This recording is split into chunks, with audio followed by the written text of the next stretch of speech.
Olá, uma ótima noite para você aí de casa, tudo bem? Seja muito bem-vindo ao Aparecida Debate, eu sou Eduardo Miranda e hoje vamos tratar de um assunto que tem tirado o sono de muitas famílias brasileiras. O câncer está chegando mais cedo?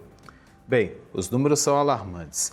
Entre 2013 e 2024, os casos de câncer em jovens adultos de até 50 anos aumentaram 284% no Sistema Único de Saúde. É isso mesmo, quase triplicaram em pouco mais de uma década. Estamos falando de pessoas ainda trabalhando, com filhos pequenos, projetos de vida e que de repente se veem diante de um diagnóstico que jamais imaginariam receber tão cedo. Mas por que isso está acontecendo? O que mudou? Será que é apenas porque estamos diagnosticando melhor? Ou há algo de diferente no estilo de vida das novas gerações? E o que podemos fazer para reverter esse cenário? Bem, para nos ajudar a entender esse fenômeno preocupante, recebemos 3 especialistas de altíssimo nível. Conosco, por videochamada, vai aparecer aqui no nosso telão, a doutora Fernanda Casarotto, que representa a Sociedade Brasileira de Oncologia e coordena o Comitê de Prevenção e Rastreamento. Boa noite, doutora. Seja muito bem-vindo ao Aparecida Debate, tudo bem? Boa noite, tudo bem? Obrigada pelo convite, um prazer estar aqui. Alegria toda nossa, a gente agradece pela presença. E aqui, nos nossos estúdios, a doutora Fabiana Ciroli, ela é oncologista que atua aqui no interior de São Paulo e acompanha de perto essa realidade crescente de pacientes jovens. Tudo bem, doutora? Seja bem-vinda, boa noite, tudo bem? Boa noite, Eduardo, boa noite, Fernanda, boa noite, Gláucia. Muito obrigada pelo convite. A gente que agradece a presença. E para falar dos aspectos psicológicos dessa batalha, né? A doutora Gláucia Marinho, psicóloga especialista em pacientes oncológicos. Boa noite, doutora, seja bem-vinda, tudo bem com a senhora? Tudo bem, boa noite, Eduardo, boa noite, Fernanda. Boa noite. Fernanda Fabiana lá. e Fernanda. Fernanda e Fabiana. Fernanda e Fabiana. 3 doutoras de altíssimo nível. Muito obrigado pela pelo presença para a gente falar de um assunto tão sério como esse, né? Então, a gente vai começar perguntando para a senhora em relação a esse fenômeno que tem acontecido. É importante a gente contextualizar, em primeiro lugar, né? E perguntar se tradicionalmente o câncer aparecia a partir de que idade? O que é considerado uma pessoa jovem com câncer? Quem que poderia começar? Deixo aberto aqui para vocês 3. Fabiana, tá me olhando? Vai você, então. Bom, o câncer, até pouco tempo atrás, ele era mais diagnosticado na faixa etária acima de 50 anos, né? Posso chutar uma média aí de uns 55 anos.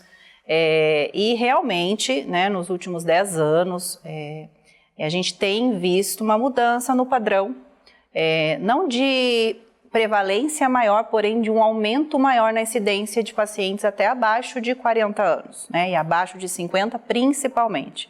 Cada vez mais, no dia a dia, na prática clínica, a gente observa isso. E esse assunto, os pacientes trazem para a gente também questionando por que está acontecendo isso, né? Então, tem muitos fatores e acho que é muito interessante esse assunto para a gente discutir mesmo. Chama atenção, né, doutora Fernanda? Principalmente para jovens, né, que até então não acontecia isso, né? Raramente a gente via uma pessoa com 20, 30 anos com câncer e de repente a gente está vendo em excesso até, né? Esse aumento, os casos triplicaram em apenas uma década. Pois é, Eduardo, o que acontece? De fato, existe uma tendência, não só no Brasil, mas que tem se visto no mundo de alguns cânceres que têm tido uma prevalência maior em pacientes que a gente hoje, vamos dizer assim, julga jovens, que são pessoas abaixo de 50 anos, né? A gente sabe que o câncer e idade, eles têm uma correlação, né? Quanto mais idosa uma população é, mais câncer a gente vai ter. Isso não quer dizer que a gente não tenha câncer em criança, obviamente a gente tem, e não vai ter câncer em pessoas mais jovens, e sempre teve, mas de fato existe uma correlação entre quanto mais longeva uma população é, mais câncer ela vai ter, porque a gente tem alguns mecanismos que vão se perdendo ao longo do tempo, que reparam esses processos que matam células que vão gerar câncer. tá? Então, a gente tem essa correlação. De fato, isso existe. O que a gente tem tido nos últimos tempos tem sido um aumento da incidência de alguns cânceres nessa população mais jovem, com menos de 50 anos, que tem chamado muito atenção.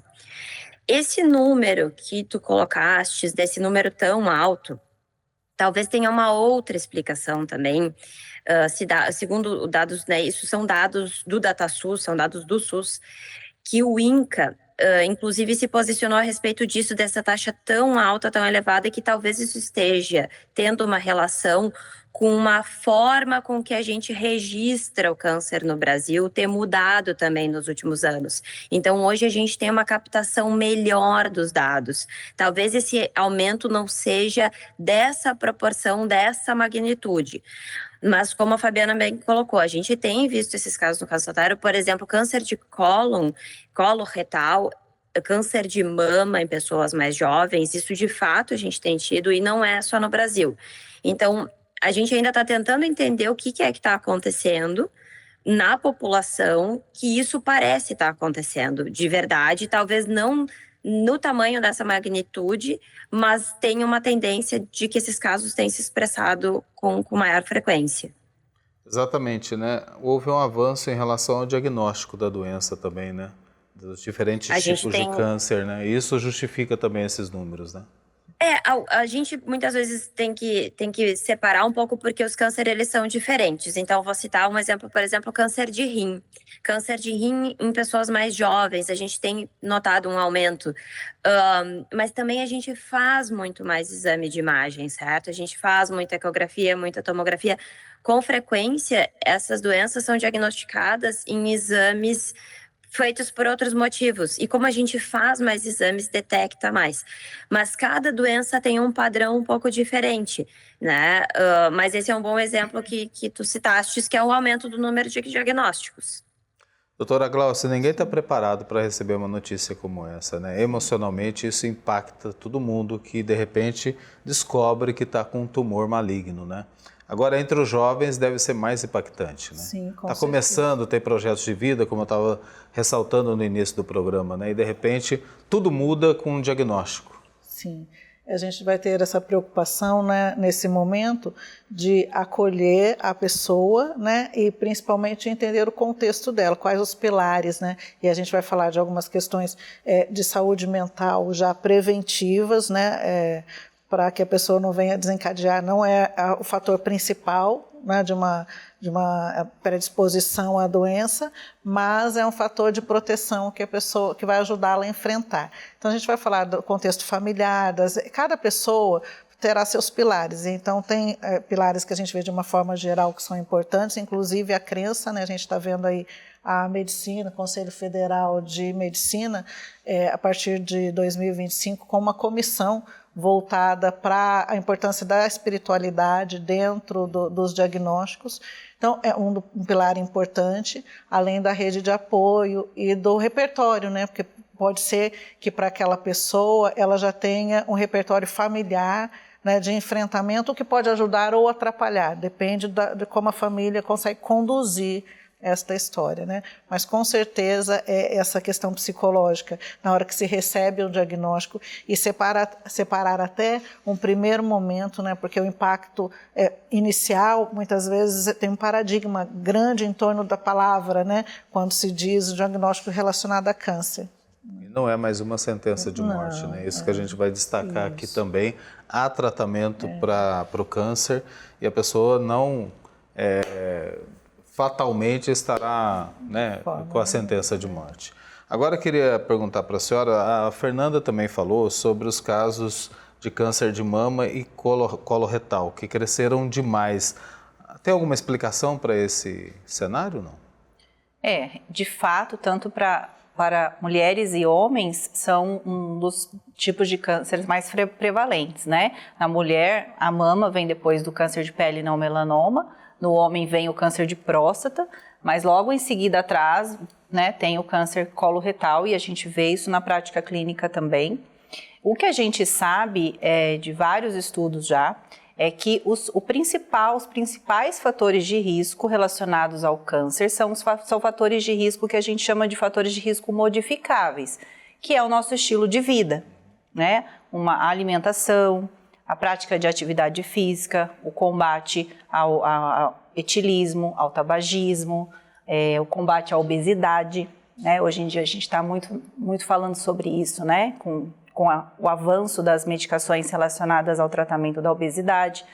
Então, isso daí influencia, com certeza, diretamente, e principalmente estudos de mama e de colo retal, a gente tem muito isso já muito claro, que isso influencia muito. E isso talvez esteja implicando aí no aumento do tipo de câncer nessa população mais jovem. E a gente também tem casos que são chocantes, diria assim, né?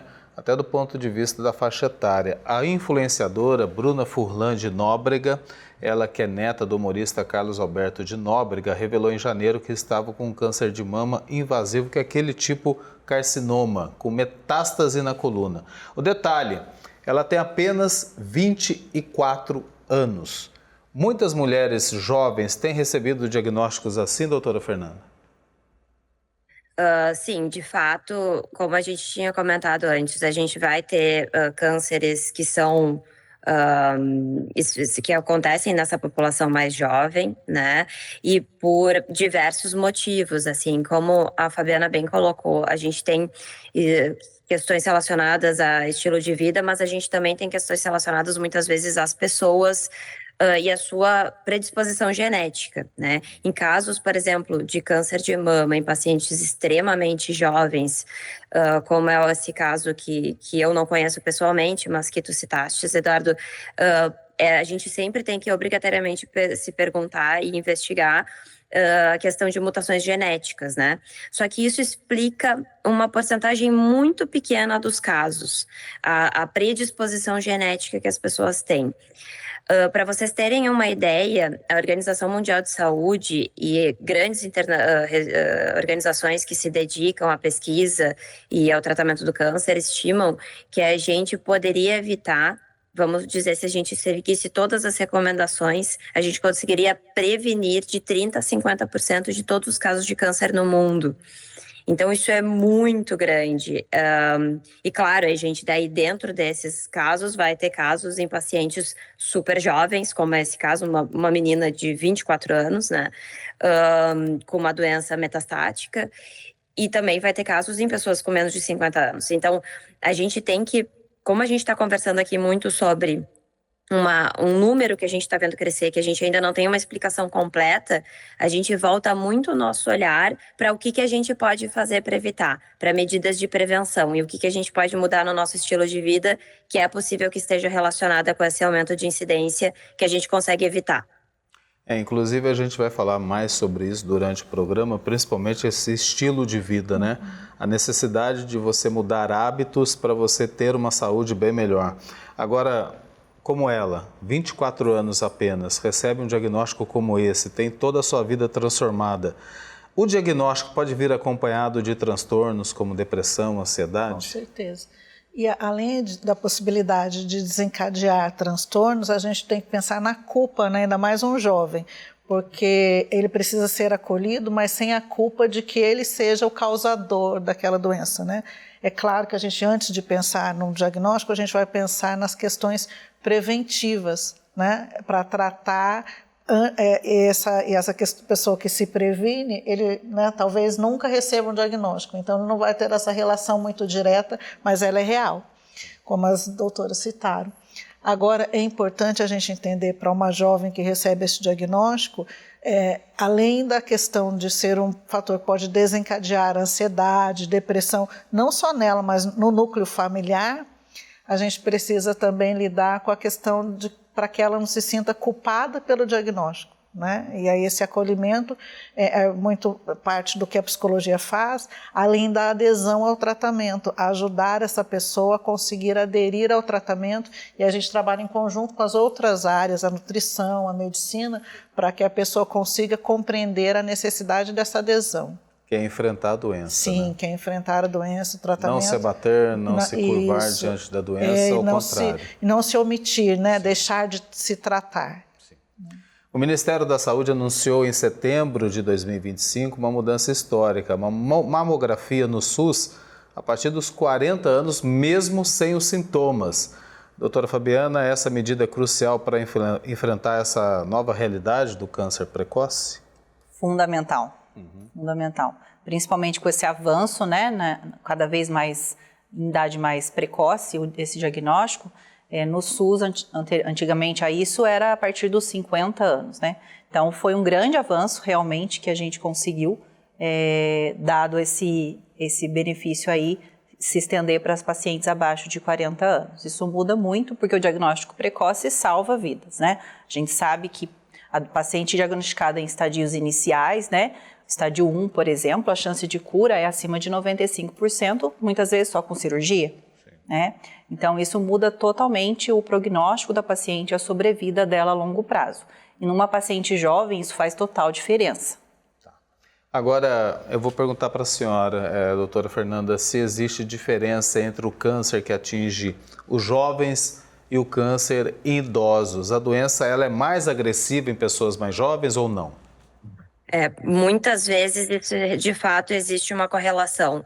Isso não se estende a todas as doenças, mas com muita frequência a gente vê cânceres de intestino, cânceres de mama serem mais agressivos em pacientes jovens do que em pacientes idosos. Isso, de fato, pode acontecer. Doutora Fabiana, a senhora tem notado isso também? Como é que é o acompanhamento? O tratamento é mais difícil para jovens do que para idosos? Não, em relação ao tratamento, não considero mais difícil, né? São pacientes que normalmente não têm comorbidades graves por trás, né? Isso facilita muito, né, o manejo nosso do tratamento, toleram melhores os tratamentos, a gente consegue fazer um manejo mais adequado dos efeitos colaterais também.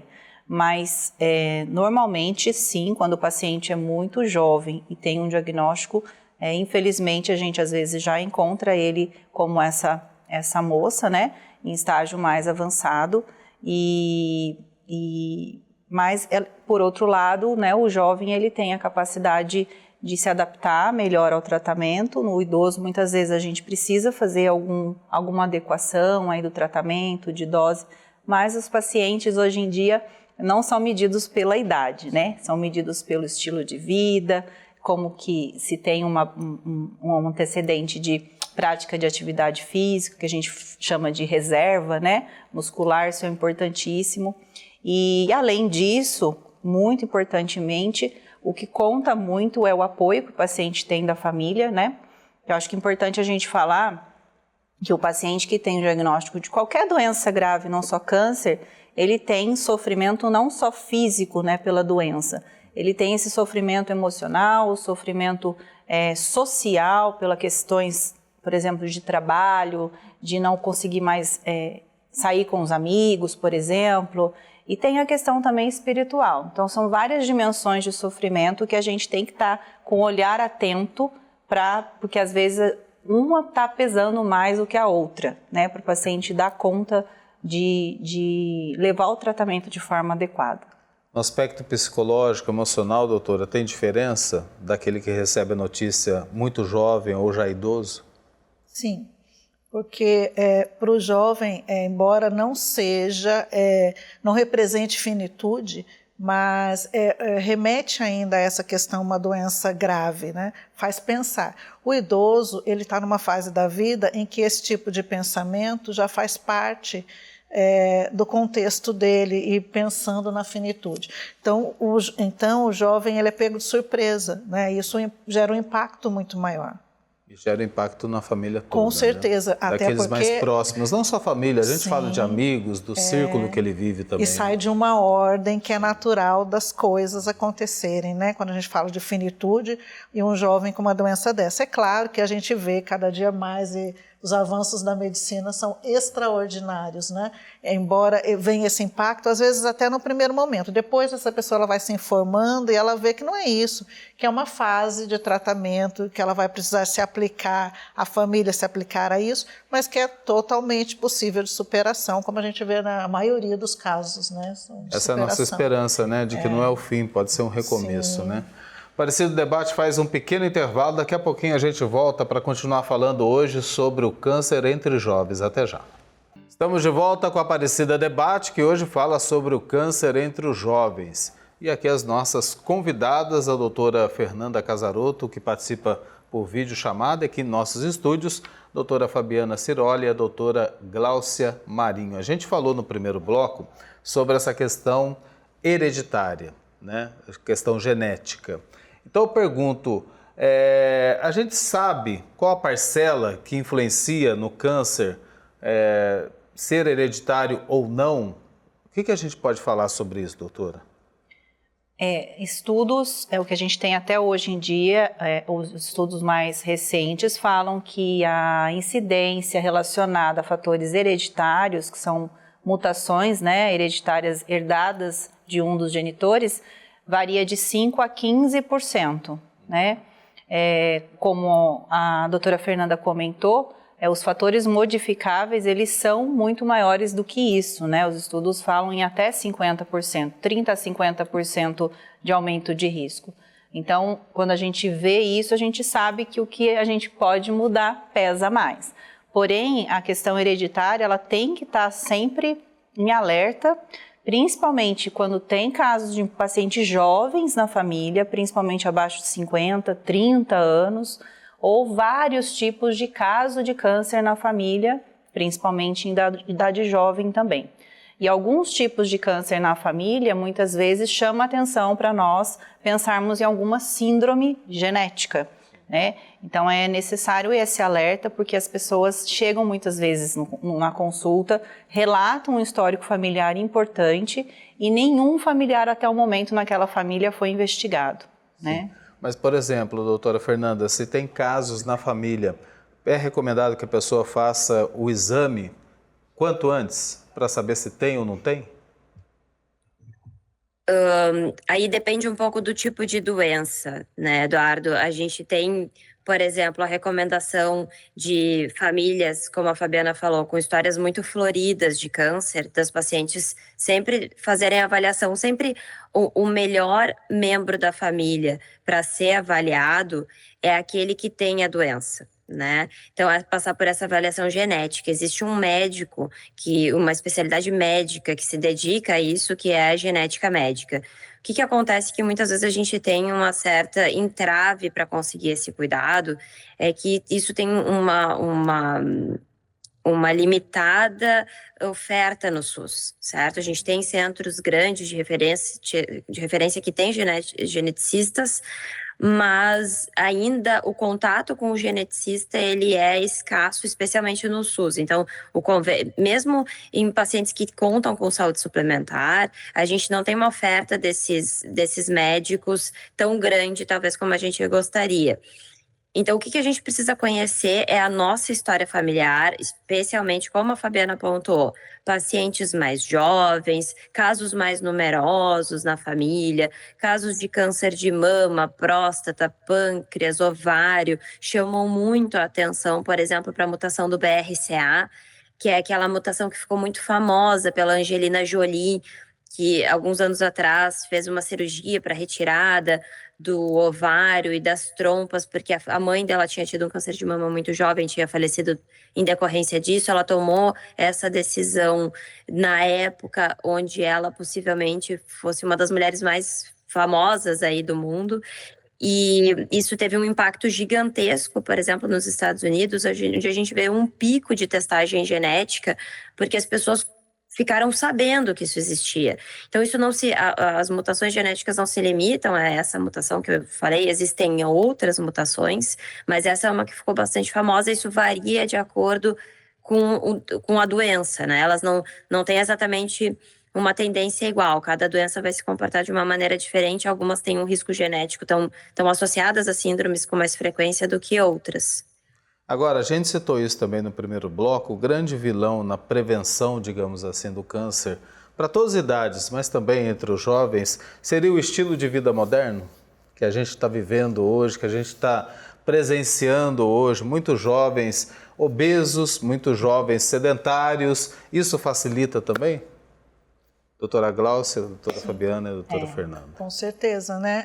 Esse modelo de vida com o sedentarismo, né? A alimentação, né? Mais industrializada, os agrotóxicos, né? Tudo isso vai influenciar. Algumas coisas eu acredito que dê para fugir e outras não, né? A gente muitas vezes não tem como eleger uma alimentação 100% sem agrotóxico ou algo assim. Né? Agora tem também a questão, o fator mental, né? Que é um apelo, aí a gente vê depois da pandemia isso ficando, né? Mais evidenciado, né? As questões dos níveis de estresse, né? E ansiedade, tudo isso também pode contribuir, né? Para que a pessoa não adote um modelo de vida tão saudável assim. Então, dentro do contexto e no dia a dia, ficar atento a esse autocuidado para um estilo de vida mais saudável, né? Isso vai favorecer a vida, a saúde da pessoa e as relações de uma forma geral, né? Em que a pessoa está inserida. Os jovens resistem mais em mudar o estilo de vida, não? Eu acho que até não, está tendo uma onda aí de movimento saúde, né? E a gente vê até alguns hábitos mudando. Claro que não é uma coisa ainda generalizada, mas existe hoje esse apelo para a saúde maior que em outros tempos. A questão é conseguir fazer, né? Numa época em que o objetivo muitas vezes é estudar, trabalhar e conseguir dentro desta rotina colocar, por exemplo, atividade física. Mas né? mudar o estilo de vida, importante. Mudar os hábitos é Com vida certeza. também, né? É garantia de saúde para o futuro. Sim, né? É investimento, né? Também Com investimento. certeza. Agora tem um dado aqui, doutora Fabiana. Segundo a ONU, 40% dos casos de câncer poderiam ser evitados com as mudanças no estilo de vida. A gente está falando de metade aqui, né? Sim. É muita coisa, né? Sim, conforme a gente comentou anteriormente, esse é um dado muito relevante que acende o alerta. Porque se é algo que a gente pode melhorar para evitar, por que não fazer? Né? Então, isso a gente tem que bater na tecla, orientar e até se autopoliciar para a gente também, né? Assumir esse dado aí para o nosso estilo de vida também, porque às vezes é isso, né? Correria do dia a dia, é mais fácil um alimento enlatado, ultraprocessado, do que preparar o alimento, né? Então, isso faz muita diferença mesmo. Até porque tem um custo maior também, né? Não é o Custo caso daqui da gente debater aumentado. sobre isso, mas tem um custo maior, uma alimentação mais saudável. Tempo de né? preparo, custo, Exatamente. tudo isso, né? Agora, pesquisa da revista Cadernos de Saúde Pública indica que 72,5% dos brasileiros com câncer têm vida sedentária, não pratica nenhum tipo de atividade. Como a falta de atividade física contribui, doutora Fernanda, para o desenvolvimento do câncer? Eu acho que é importante, assim, só para retroceder um pouco no ponto que a gente estava comentando antes, da questão dos casos que são evitáveis, 30%, 50%, 40% poderiam ser evitados com alterações de estilo de vida. Eu acho que é importante que a população que está nos escutando hoje entenda que quando a gente fala isso, a gente não está trazendo para a pessoa uma responsabilidade somente individual. Muitas vezes isso não é uma coisa somente individual, muitas vezes isso é uma coisa da sociedade, do mundo que a gente vive. Quando a gente diz 30%, 50% dos casos seriam evitáveis, mas tem coisas relacionadas aqui que não estão exatamente ao alcance da pessoa como um indivíduo. Algumas estão, mas outras não estão. Por exemplo, saneamento entra nisso, acesso à vacina entra nisso. Alterações de estilo de vida, uma coisa que a gente comenta muito. Alimentação com alimentos ultraprocessados, né? A gente não tem uma genética desenhada para em 1 segundo a gente entra num posto de conveniência e a gente consegue encher uma cesta com 10 mil calorias. A gente não tem a nossa genética feita para comer assim. A gente não acha na natureza 10 mil calorias numa árvore, né? E a gente adaptou a nossa vida e as nossas condições de vida que isso é mais fácil. Mas como é que a gente consegue tempo para preparo de alimento? Para comer alimentos que sejam crus? Como é que a gente tem que ir lá, tem que comprar, tem que levar para casa, tem que trazer, tem que preparar? Isso precisa de uma vida que comporte isso. A pessoa não pode, se ela perde 4 horas por dia se deslocando para ir e voltar do trabalho, se ela tem 2 filhos, se ela tem um salário que não comporta esse tipo de alimentação, que como vocês mesmos colocaram, é mais cara.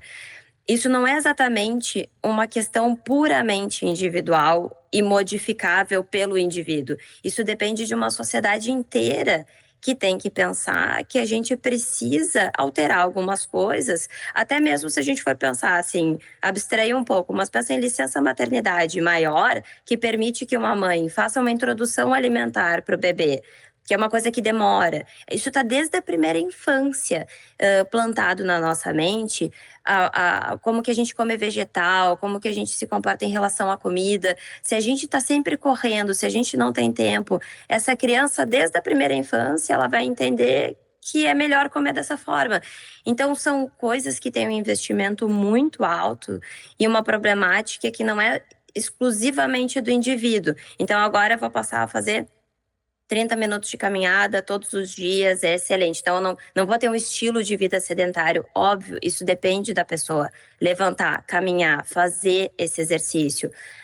Obesidade e câncer têm uma relação muito clara, muito bem estabelecida. A obesidade gera uma inflamação crônica, a inflamação está aliada ao câncer. A pessoa que não dorme direito, ela pode ter um nível de estresse maior, o seu sistema imune fica alterado, mas isso muitas vezes não é uma coisa que depende única e exclusivamente da pessoa, mas depende do mundo onde ela vive. É muito bem colocado, né? Porque hábitos são ensinados desde pequeno, então isso tem muito a ver com a família, dentro de casa. Se ensina mal a criança vai desenvolver aqueles hábitos que não são recomendados que a gente está discutindo aqui, né? Agora, segundo dados da OMS... Tem repercussão, né? Desculpa te interromper, esses hábitos repercutem para a vida inteira, né? Exatamente, hábitos para a vida toda, né? E para a gente mudar, daí fica bem mais difícil quando a gente fica jovem ou adulto, né? Daí fica bem mais complicado. Segundo dados da OMS, os casos de câncer podem aumentar 77% até 2050, se a gente mantiver esses hábitos atuais. A gente está falando, doutora Fabiana, de uma geração ainda mais vulnerável ao câncer? Se a gente continuar nessa linha?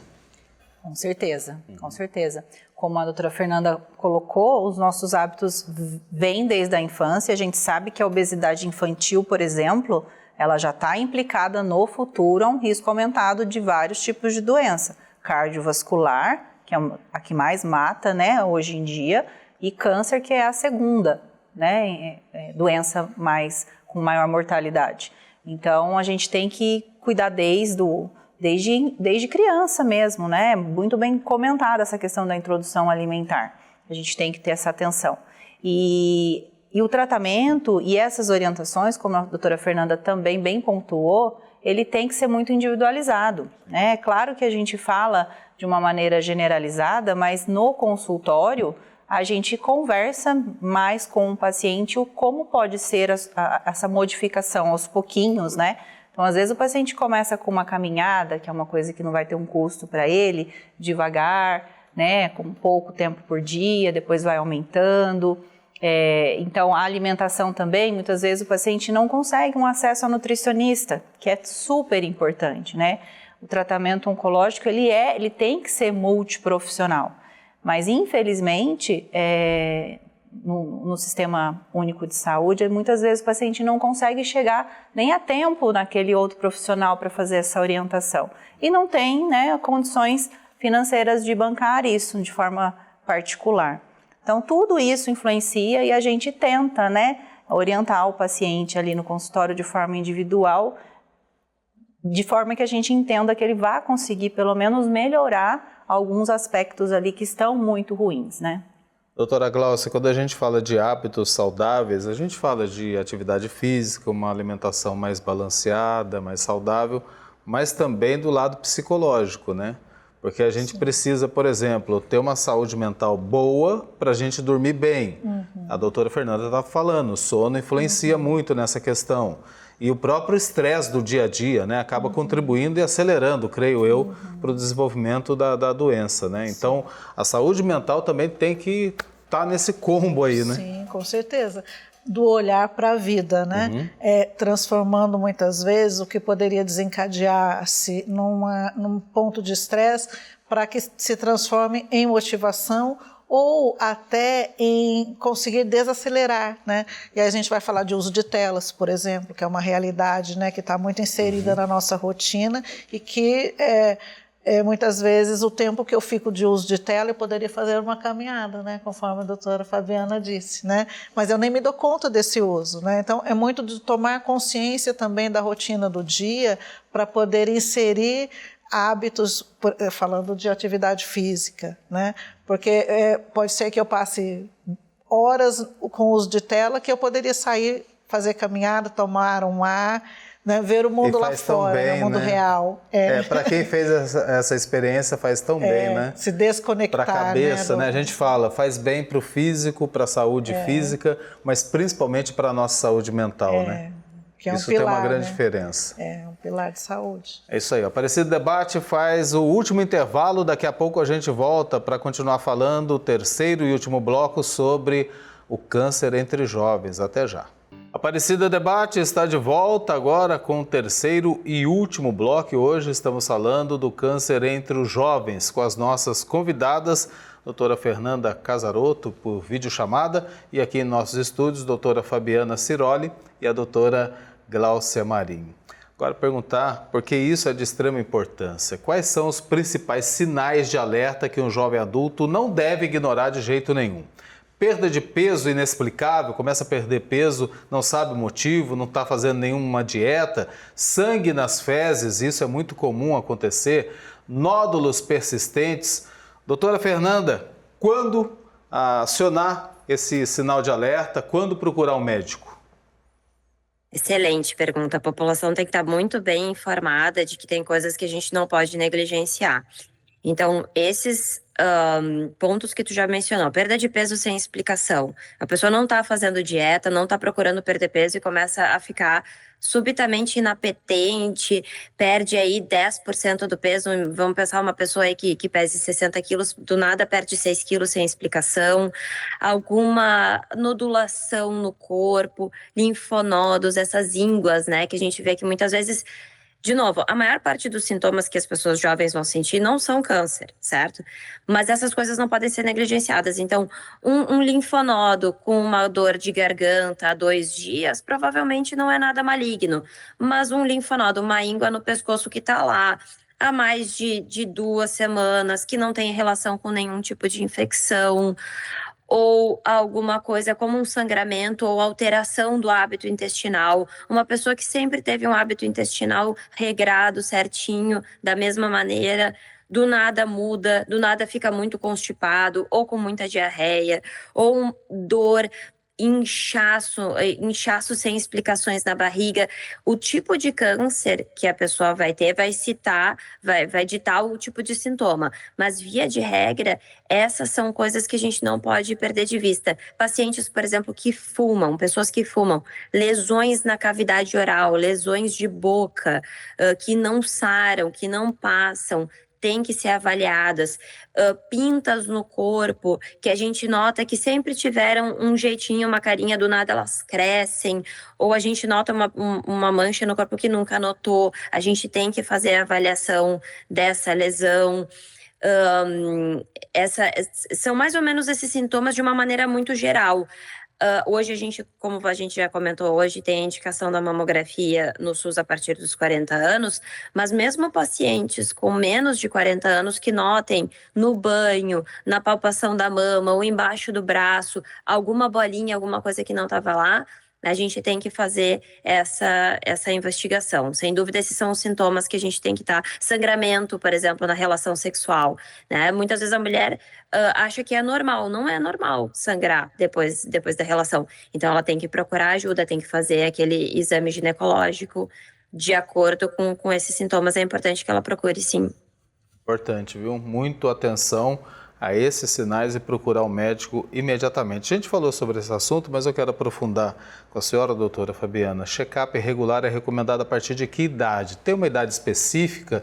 Quais exames um jovem de 20, 30 ou 40 anos deveria fazer como uma forma de prevenção? De uma forma geral, numa população que não tem um histórico pessoal importante ou familiar de casos de câncer na família, a mulher começa o rastreamento com a mamografia aos 40 anos, né? Mas antes disso ela começa com a avaliação ginecológica, com a coleta de Papa Nicolau, assim que ela tem início da atividade sexual. O homem normalmente tem que começar, muitas vezes não sabe disso, a partir dos 45 com colonoscopia, né? E depois, com 50, começa o rastreamento para câncer de próstata. Na população tabagista ou ex-tabagista é importante a gente falar que isso não tem uma idade específica, mas é importante o alerta para risco de câncer de pulmão, né? Então, algumas histórias pessoais e familiares acendem o alerta para a gente fazer um rastreamento também de câncer de pulmão, né? E aí independe muito da idade, mas se tem casos de câncer na família, mais frequente, principalmente em idade jovem, muitas vezes a gente antecipa tudo isso, puxa uns 10 anos antes, ou 10 anos antes do primeiro caso de um paciente jovem na família, né? Então, por exemplo, uma paciente vem dizendo que a mãe teve câncer aos 40 anos, né? Então, o ideal é que uns 10 anos antes, ela já esteja conversando com a ginecologista para estar orientando se não vale a pena antecipar esse rastreio do câncer de mama para ela, né? Doutora Gláucia, a gente falou também aqui, o câncer ele acaba interrompendo planos de carreira, né? Acadêmicos, familiares. Como o paciente jovem lida com essa perda de autonomia, ruptura dos planos de vida? É um impacto importante que a rede de apoio, né, a família, os amigos sustentarão ou farão toda a diferença. É interessante pensar que muitas vezes não é só o jovem que vai precisar de um suporte psicológico, que para cuidar dele, quem cuida, quem acompanha a família também precisará, né?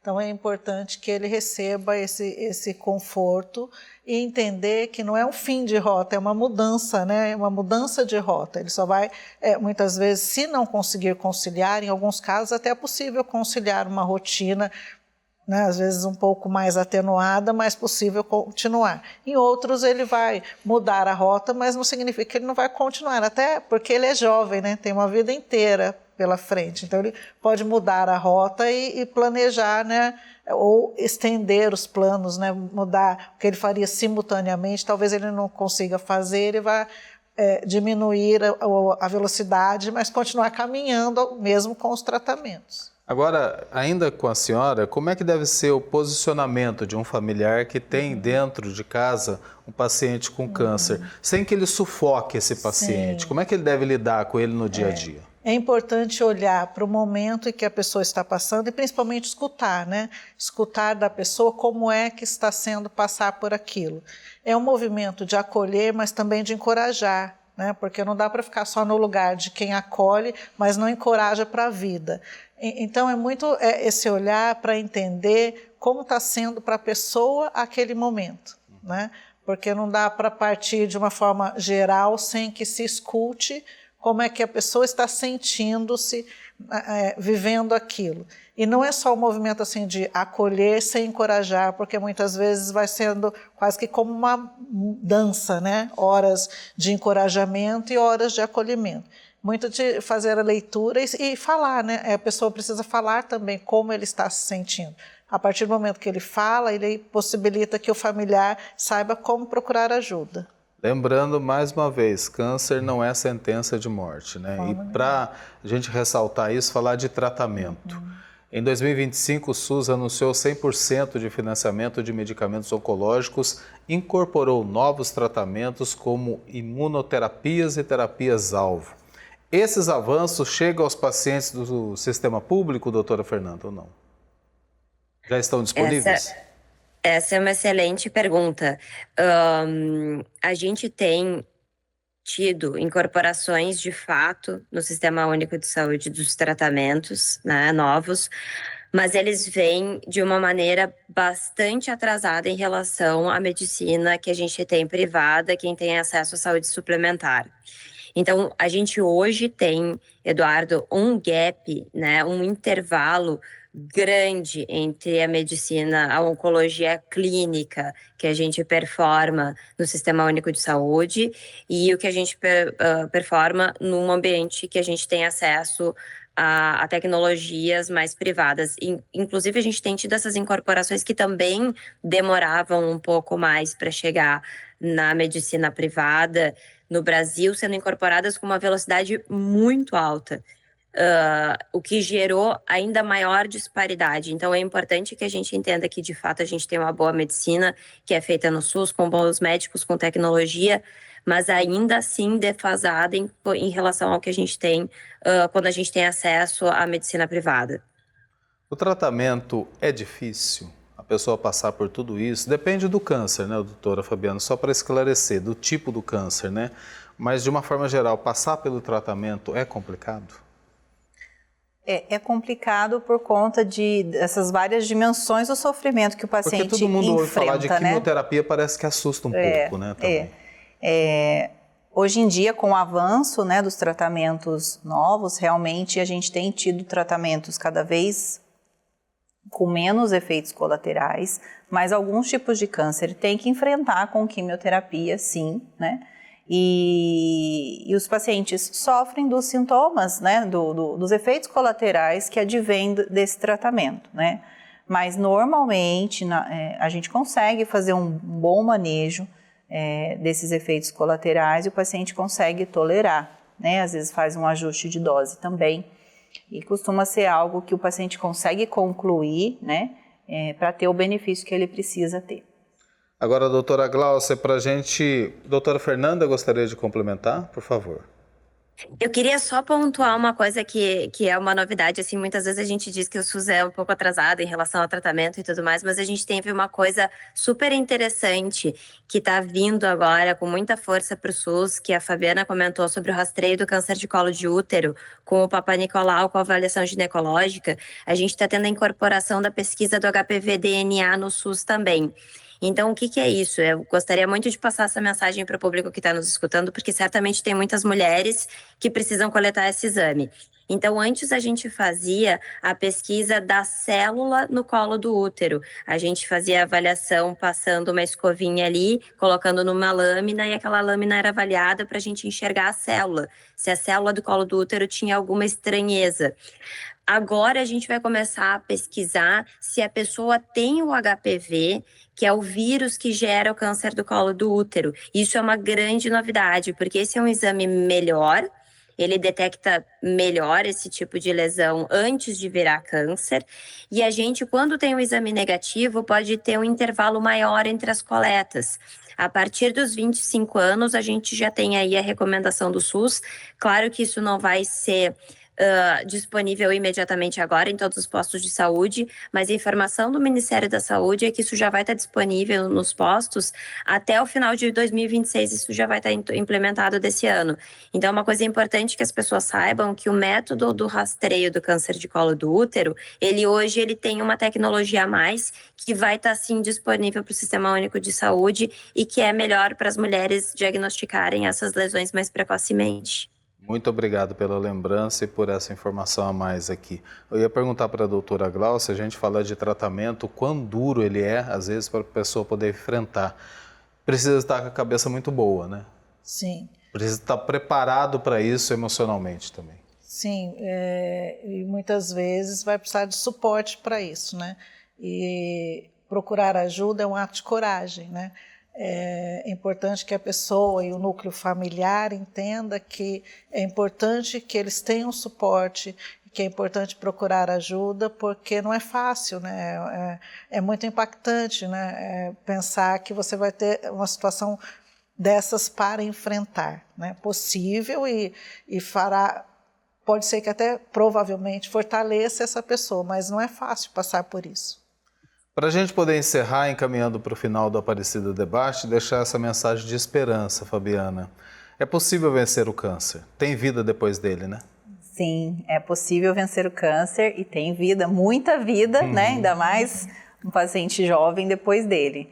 Então, a prevenção faz toda a diferença e o diagnóstico precoce faz toda a diferença. Por isso que as campanhas de conscientização que a gente sempre tem mês a mês, né? A principal, mais conhecida é o Outubro Rosa, visa isso, conscientizar cada vez mais a população para a prevenção e para o diagnóstico precoce, para a gente conseguir um aumento nas taxas de cura da doença.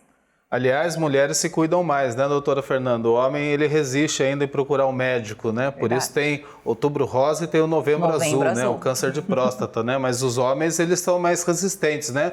Puxar a orelha dos homens também. Qual a mensagem final que a senhora deixa, por favor? A gente tem a ginecologista, né, que é a clínica da mulher. A mulher está mais acostumada a ir no médico. Mas eu acho que é isso que a gente mencionou aqui. Se a gente não fumar, hábitos de vida saudáveis, muito cigarro, população jovem com cigarro eletrônico, isso é a moda do momento. A gente, no Brasil, teve um avanço incrível em termos de controle do tabagismo. A gente está retrocedendo imensamente nesse ponto. Vacinação do HPV. Hoje a gente tem vacina do HPV até os 19 anos. Mesmo em quem ainda não vacinou, a gente consegue vacinar. Faixa de ouro para vacinação do HPV, entre 9 e 14 anos, meninos e meninas. Então, levem os filhos para vacinar, procurem se vocês não têm indicação de vacinação, é muito importante. Países com grandes sistemas de vacinação para HPV e que fazem os exames preventivos estão eliminando o câncer de colo de útero nas suas populações. Mamografia a partir dos 40 anos, colonoscopia a partir dos 45 anos, que nem a gente falou hoje, evitar a obesidade, o sedentarismo, a tela, ir para a rua, caminhar, comer mais saudável. Eu acho que se a gente conseguir entender o tamanho da repercussão que essas coisas têm na nossa vida, hoje a gente já venceu a nossa missão aqui. Ai, que bom, né? E a gente pretende com isso, com esse programa, deixar esse recado importante para toda a população, né? Tem vida depois do câncer, né, doutora? Com certeza. E que vida, né? A gente está falando, não é o fim, é o recomeço, né? Sim, o recomeço, muitas vezes até para todo o núcleo familiar, né? Que vai começar a olhar o estilo de vida, né? Que a gente já pode e deve começar independente do diagnóstico, mas olhar para isso com cuidado, com atenção, com carinho próprio e cuidando de quem, facilitando para que os da casa também adotem estilos de vida saudáveis. E não deixar para segunda-feira. Hoje é terça-feira, então começa hoje já, hoje. Né? Ou terminou o programa, vai terminar um pouco tarde, né? Mas já pode começar a pensar na quarta-feira de manhã, mudar totalmente, caminhar inicialmente 15 minutos, 30 minutos, já procurar uma nutricionista. A roupinha para a caminhada de amanhã separada hoje. É possível para todo mundo, né? É qualidade de vida que a gente ganha. Muito obrigado, doutora Fernanda, doutora Fabiana, doutora Gláucia, pela participação. Foi muito bom ter conversado com vocês aqui, viu? Assim encerramos o Aparecida Debate de hoje. Reveja esse e outros programas no canal da TV Aparecida no YouTube e também no nosso Instagram, @jornalismo TV Aparecida. Além das notícias e bastidores da programação, você em casa, claro, pode sugerir temas para a gente debater toda terça-feira aqui no canal de Nossa Senhora. Aparecida Debate fica por aqui, desejando para você uma boa noite, um ótimo descanso. Vamos exercitar já amanhã cedo. Pega sua roupa e vamos sair para caminhar, hein? Boa noite para você, até mais.